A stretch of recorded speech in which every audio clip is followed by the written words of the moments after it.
you aren't going to do as well, back it off. Make sure you've got enough in the tank for that last big pop push. Keep it clean. Get the equipment out of your lane. Make sure the positioning of your body with these implements is as strict and clean as you can get them. Efficiency, effectiveness on shifting weights. We come down to Joel, you mentioned it. It's the 180, it's the wash tank of these athletes. We are getting into that range now. We're looking at teams that are flirting with the cut line. The 20 teams moving against the competition here at the CrossFit Games on Sunday. A lot of these teams are in the mix. Speaking of which, our guarantee rate teams to watch Wilford Connors on the outside looking in this morning. They are now the total in 20th place. That's because they took a top 10 finish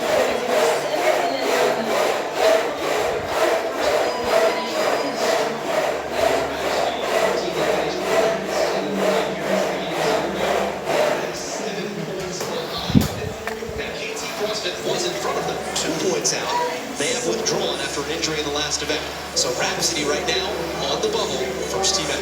When you think about progression of movement, you also think about progression as a team and building on past experiences. Coming in last year to coming in to try and make that top 20, and 7 points out is not much in the grand scheme of things. That is 3 placings. So if they can maintain, it would be great to see them jump from that last place position and into the final day of competition tomorrow. And what a goal for them. I mean, I think that would be what your goal would be. Listen, let's get back there first of all, and then being able to make it through the entirety of the competition would absolutely be a goal.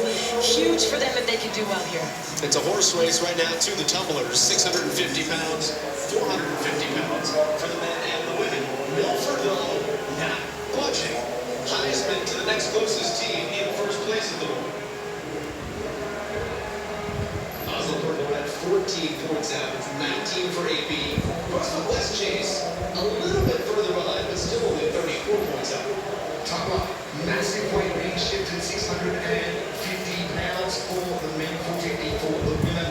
Translate still about 300 kilos and 200 kilos for the men and the women. And you can see the way that these teams are having to work with the straps to try to carve a forward path, not a diagonal path. You don't want to pull it any longer than you have to. No, you need to make sure that you're keeping those straps even, but that you're also driving through your legs evenly as well so that you maintain tension on the straps. So transfer all your power to that object. The tumbler, all the weight will shift to the bottom. They're actually sand-filled objects, so the sand will sink to the bottom just like a tumble dryer or a washing machine. So keeping this tumbler moving is your best chance of getting the event finished and quick, because it is hot and it is hard work out there on the field. There's a couple of components of this event that I love. I love that you have to have the buy-in of the double under. I love that there's that little pressure to have to be perfect over there with the jump ropes at the team. Nice pace. Running back here to CrossFit Milford. Running back. Great awareness. They're not safe. They know that they need to get back, take as much opportunity as you can to make up ground, because you don't know if you're going to trip up on the double unders. You mentioned their great event results in the strong event. Coming into the tumbler, that's more about teamwork getting up the field, but once we get to the jerry can and we get to the Husserl bag, which are single implements for these team members, I think this is where they're really going to pull ahead. But think about it, they just were using a dumbbell weighing the exact same weight. Now they're going to carry 2, but this team, they just manhandled those dumbbells. They threw them around like they were light loads, so I think it'll be just fine. 3 minutes in, time cap on this event, 12 minutes. Chef Trifecta, the official meal delivery partner of CrossFit. Send to trifectanutrition.com/CrossFit. Use the code CrossFit and get 40% off. Scan that code on your screen right now on order from Chef Trifecta. Raps have no trouble here. Trying to get on the same page. This is what we saw in earlier heats. It wasn't necessarily the very first time, but when they came back, their heart rate's a little elevated. Maybe there's some fatigue in their leg. First round of double unders for Milford was about 10 seconds slower than the previous heat, so it's a whole new strategy for them to take their time there, because they know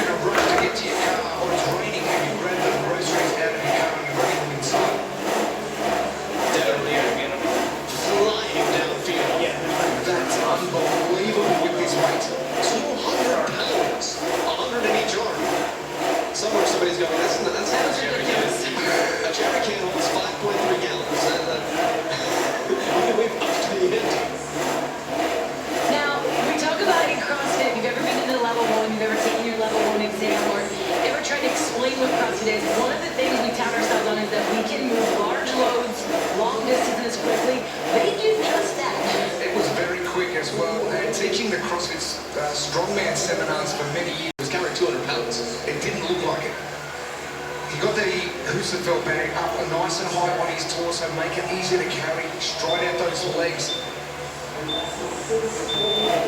Milford making easy work. But we know they're not safe, just like what happened again in the earlier heat, the previous heat before this. They're not safe. That bomb, if you can move the top well, and I don't think they're going to have any problem with it, but they have to keep these double unders together. And they can't open the window for anyone this weekend. First appearance at these games for girls in Milford since 2017. Runners up back in 2015. Qualified for the Atlas Games this year. Milford plays finish in Montreal, Quebec. Milford's double unders have gone from 40 seconds out to a minute 30 and dropped down a little bit quicker on that third set. See what they do for this fourth set. So for the Bronze, the Purple Red has jumped in front. Team is trying to catch Milford 14 points behind.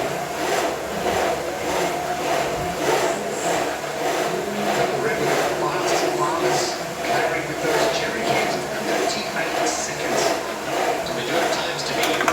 All but two teams finished in the first heat, 10:04 in Trondheim. So when you're on the Purple Red right now, you're trying to climb the ladder. You need to, number one, beat Milford, and number two, put some teams from the earlier heat do as well. We're going to go right onto the bottom. This is the final movement, 1,217 pounds. These athletes are pushing a grand piano down the field. Only problem is grand pianos have wheels. Hopefully they can push it just as fast.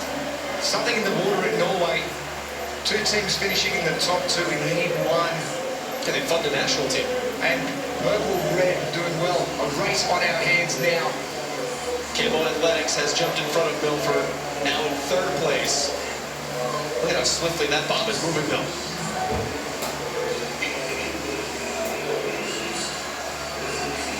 Nothing better when going past a Bob Bush like this and seeing an opposing team stopping, just giving you that a little bit more energy. Milford doing well. They haven't stopped. They haven't gone fast though. This is Purple Red. Milford in the background. You can see the distance there that Oslo Purple Red still holds on to. Swap some bodies out. Time to beat 10:04. That is a minute away. Good push for Milford. Devin O'Neill, Tony Ficini, driving the ship up front. They need to just keep that thing moving. Lepnis and Nagard for Oslo Purple Red. And across the red line, Oslo Purple Red will establish the new time, 9:30. Now they need Milford to slow down a little bit. They're not going to get that help. So Milford also ahead of the time to be 9:42. And Oslo Purple Red is going to pray and hope for some help from the latter two heats. Are we done? Oh, yes, you are. I mean, if you want to. Keep pushing all the way back if The you want. volunteers would love to help to reset this sucker. Surrounds in the foreground on the double unders. There is Rhapsody. Still working. Remember, they came in 7 points off the cut line.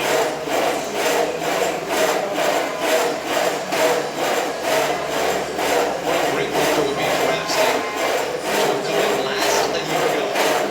And then to come back, work the team a little bit. Same two females, Kristen Mathis and Stephanie Rodriguez, and to make the cut in advance. So Rouse is going to jump past them on bar to the bottom. 12-17. The poundage on that implement. Count time is 12 minutes. It's 70 seconds away.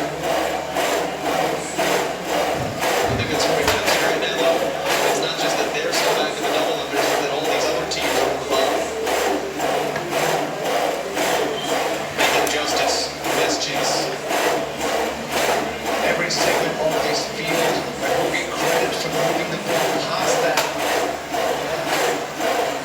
Even though some of these teams may not finish every segment crucial to points on the leaderboard. And the red line across the red line. Good for West Chase.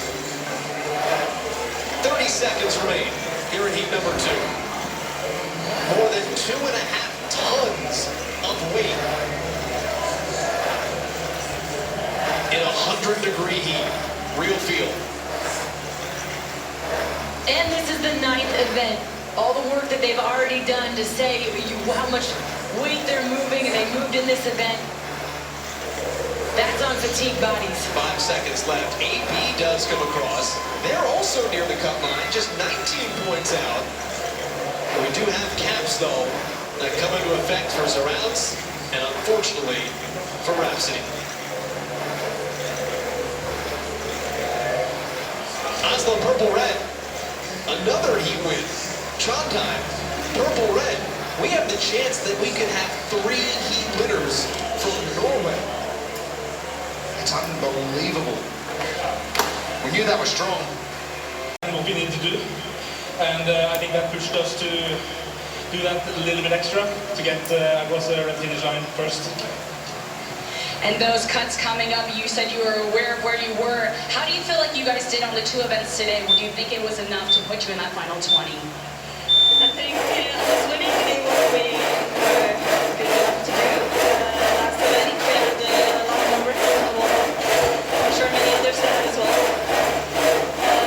So we needed one to push and maybe get over the line.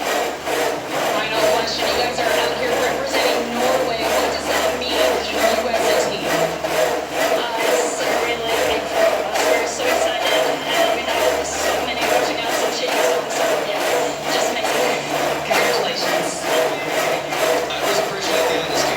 Every team that says, I'd like to say we're paying attention to know that we're on our own. But yeah, we hear what everybody else out there is. They all know what everybody else in the field is. Heat number 3 coming up. Halo for the teams. It's event number 9 at the 2022 Global CrossFit Games. GameStarCrossFit.com for the details. Back with you 3 next.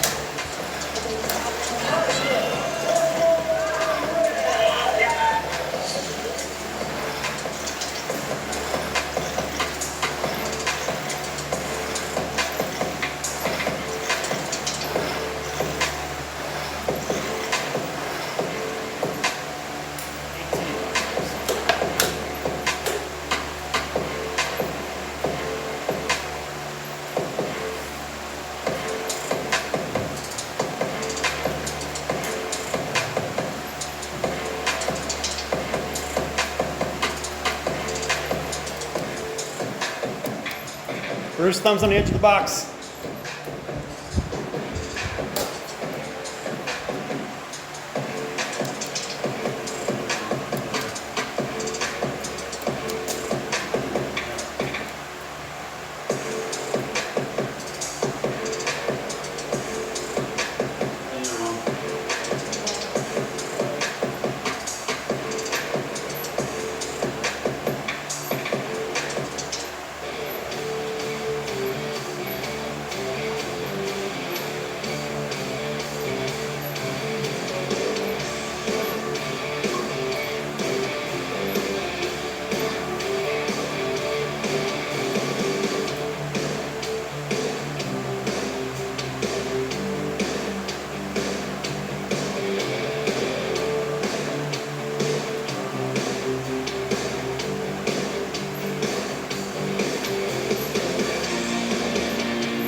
Center here in Madison, Wisconsin, home of the Badgers. And the Normal CrossFit Games, team event number 9. It is heat number 3 out here at the North Park with Tanya Wagner, the 2009 Games champion. Jeremy Austin, Jamie Hagia is our reporter down on the field. My name is Joel Godet. Team on top of the standings. Team everybody thought would be on top of the standings at this junction. CrossFit Mayhem Freedom coming from behind. They did not have the leader's jersey earlier in this week. Oslo Navy Blue wore it twice. Invictus, 2014 Games Championship affiliate cup winner. They are in third. The event, payload. You got a lot of it. Move large loads, long distances quickly, but in between that, you're gonna have to do 50 synchronized double unders as a team. They're gonna move a heavy tumbler in male and female pairs, followed by heavy jerry cans weighing 70 pounds for the ladies, 100 pounds for the men. Then they're gonna pick up the Hughes-Bell stones, bags here, move them down the field, and lastly, they're gonna move Big Bob together as a team. Big Bob weighs 1,200 pounds today. No easy task. 12 minutes to do all that work. It's brought to us by Trifecta. Let's check in with Jamie Hagia. That third piece of equipment is a Husafel stone. For women, it is 150 pounds, 200 pounds for the males. It is filled. There's an internal mesh that helps it keep that flat shape. What they're going to want to do is keep it close to their body, which also restricts your breathing. So they're going to have to try to make it all the way down filled so they can catch their breath there. Internal mesh. That is the kind of reporting we get from Jamie Hagia. I always wonder why those things kept the same shape. Recipes for success and pushing the battles where you're able to. Making sure that if that internal mesh is something that is your jam, let's run down the field with it like we've seen in previous heats. But if that internal mesh is not, then let's just ease off and make sure we do go well with the other implements and keeping a clean movement as well as positions of the equipment at the far end of the field. Have some teams trying to move into the final heat for the start of the final day. Teams that are most likely to do that in the middle of the field, move fast, lift heavy. Pro 1, 11th place overall coming into tonight. Team that finished 5th last year at the Games, but there's Urban Energy, maybe the biggest movers and shakers today. Right in the swim this morning, and if you're talking about communication and teamwork, these four athletes going on, they train 5 to 6 times a week together. The communication is outstanding. And boy, can you look at those guys? They came to the limit for the muscle pig earlier on, and also fought in the first event. So shipping away from the field should be pretty easy for these guys. Those are teams to watch. Brought to us by Guarantee Rain 14, the first Finnish team to qualify for the CrossFit Games out of Turku, 6th largest city in Finland. You can see them there, clear of the red line. Now KT is out and withdrew prior to this event. Rhapsody struggled to win the last team, which really opens the door for Oslo Purple Red, who won the last team. But they would need some help from some of these teams. But everything is waiting now for Oslo Purple Red just to see what happens here. You're sitting on 18th at the cut line, the bubble forming around you. You're not even safe with that lead they have got on 394 points. Other teams moving in, you mentioned CrossFit Purple Red on the way up. Other results here crucial to success. But what these teams have is they are those times to beat, so they know what they're shooting for. They can see that clock behind them. Driving the feed of Jamie May. And roughly 35 to 40 seconds for round. Johan on the right hand side, just having a few issues with the right. Big deep breath, I find that really helps in getting the body set for your next set and get your other teammates on rest as well. In the big time. Urban Energy is falling way behind. Now look at the 8th day CrossFitters taking over the lead for team we highlighted earlier. They're in 2nd and Froendt is right on the cut line. They're in 17th place.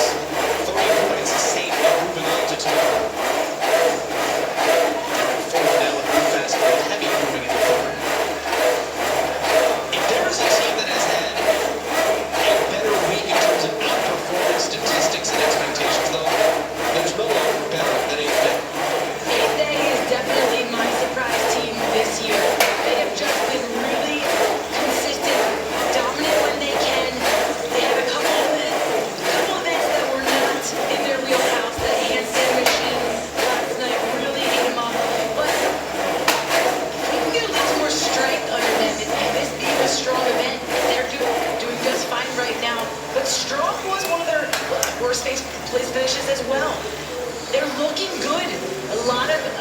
for them in the future. Just flung down the field. They're in 12th place overall. Now I saw that they were 14th last year, but they qualified out of a semifinal this year, 4th at the Syndicate Crown. So you don't necessarily look at it coming into the game saying, that's a top 10 contender. They're a legit top 10 contender heading into Sunday. Probably the equipment that's impressed me most is the jerry can carry. We've just seen a lot of the team members being able to progress down the field very quickly. We're talking about time under tension with implements. The Bobby, we know that is going to be a fairly slow event. The Husafel bag is up to the individual, but they have been smashing the jerry can carry. So very impressive from all teams getting that one out of the way. Nordic on the right side of your screen, 8th day on the left side of your screen. It's Michaela Norman with her back to you in the black top. First games appearance for the multi-time regional athlete.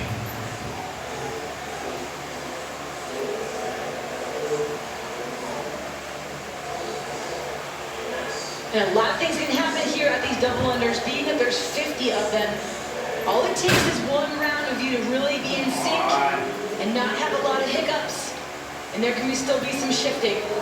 So now to the Husafel bag, 200 pounds for the men, 150 pounds for the women. As we talked about in some earlier heats, it mimics the Husafel stone, maybe the most famous lifting stone from Husafel, Iceland. Weighs 410 pounds, 186 kilos. Look at the difference here in the grips. We see the way you can either hold your hand if you're lower on the bag, which is what you want, or a lot more fatiguing there in the center of your screen, just gripping on with your hands, trying not to let it fall out of your hands, and much more taxing on your arms. They all get there. Zoe Jones about to drop the thing, but Michael Paz looked cool, calm, and collected. Well, some athletes are going to struggle with certain implements. I mentioned it in the recipes for success earlier. This is something you are going to do very well, and you need to push the boundaries on this and others that you're not. Zoe Jones proving that this was going to be a struggle for her, so she did try and start out as quick as she could, so she wasn't holding her team up. We've got a host of teams now coming back to the double unders all simultaneously. Urban Energy, 8th day, and a team that we would all hope to tremendous in this event. Move fast, lift heavy. Over 2 tons of weight that these teams are moving down their lanes quickly. Long jump tips, long distance, quickly. And some double unders in there, so some fatiguing skill to break things up. 50 double unders after each move.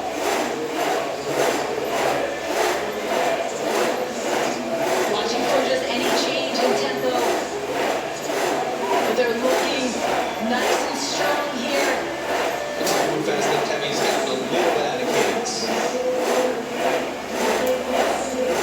But as long as the rope goes under and they're in the air and they're making those jumps together. 8th day, pushing the bar. As the time to beat is 9:30. 2 minutes to traverse this field. Now that line weighs 1,200 pounds. But the momentum is behind it. Paz and Schaefer up front. Paz is one, he's back. Zoe Jones back right. Oslo Purple Red is screaming, slow down, please slow down. But you know what this now gets into territory where they could be taking some points away from the top of our leaderboard. This is a fantastic time. 8th day CrossFit has had a phenomenal week. 6th place after day 1, 8th place after day 2. They've got an event way under their belts. The event